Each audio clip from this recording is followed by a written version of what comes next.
shi yasa na ga ya dace yanayin ɗaukaka ta na riƙa yin abin da dukkanin duniyar Hausawa yara da manya za su kalla su ji sun samu nishaɗi ba sai ƙananan yara ko matasa ba kawai.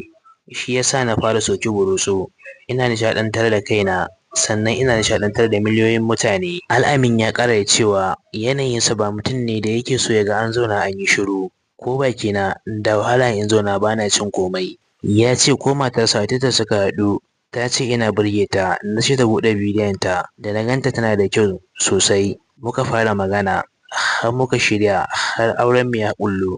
Da aka tambayi matarsa kan yadda yake gudanar da harkokinsa a gida ta ce a gida mutum ne mara fushi kuma ya iya tarayya, ko da ni na yi laifi sai ya ce in yi haƙuri rayuwa sai a hankali. Jifrey ya ce baya jin kunyar komai a bidiyon da yake yi saboda yana samun kuɗi kuma yana samun nishaɗi.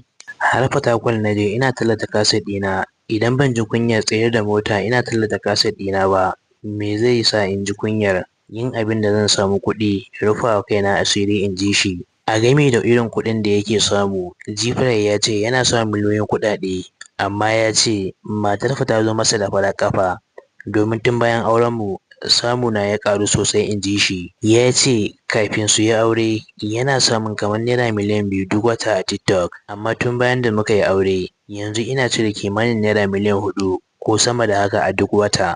A game da batun cewa ko zai rage wasu abubuwa ganin yana da iyali sai ya ce yana da yaro Khalid kuma a wasu lokuta ma shi yake riƙe masa kyamara idan zai ɗauki bidiyo yana yi mana wasa da dariya.